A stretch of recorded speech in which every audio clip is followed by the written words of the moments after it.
soutien multiforme que vous avez apporté à notre pays pendant nos transitions politiques.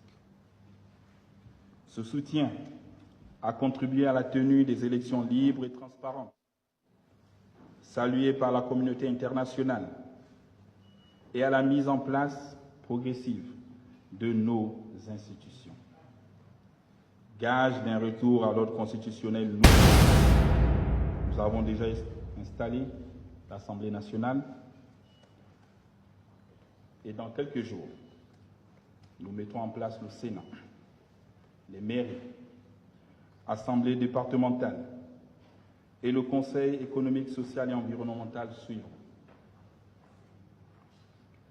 Au-delà de cette transition politique, le Gabon s'est engagé dans une transformation économique ambitieuse, centrée sur la valorisation de ses ressources et l'amélioration des conditions de vie de sa population.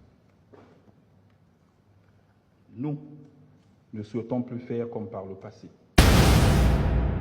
L'industrialisation en est l'un des principaux piliers, notamment par la transformation locale de nos matières premières. À ce titre, nous invitons les entreprises françaises à s'asseoir, à suivre notre dynamique, dans un cadre de transparence et de bonne gouvernance, conformément aux recommandations du Fonds monétaire international en matière de publication de contrats, de déclarations fiscales, conventions, accords et partenariats. C'est l'occasion pour moi de vous rappeler, cher Emmanuel, que le 2 février 2028 à Dakar, lors de votre adresse à la communauté française du Sénégal, vous avez dit ceci: les entreprises françaises doivent être exemplaires en Afrique. C'est cette exemplarité que nous recherchons pour notre pays. Nos liens sont assez forts aujourd'hui. La France et le Gabon ont besoin l'un de l'autre. Notre avenir commun passe nécessairement par la suppression de l'économie de rente. Concernant la transformation du manganèse, nous comptons sur votre collaboration afin que le groupe Eramet respecte ses engagements. Au regard de nos récentes discussions, je sais compter sur vous pour amener le groupe Eramet à être plus réactif et surtout aligné à notre vision. Les accords financiers que nous venons de signer en témoignent de nos liens et de votre soutien à nous accompagner économiquement.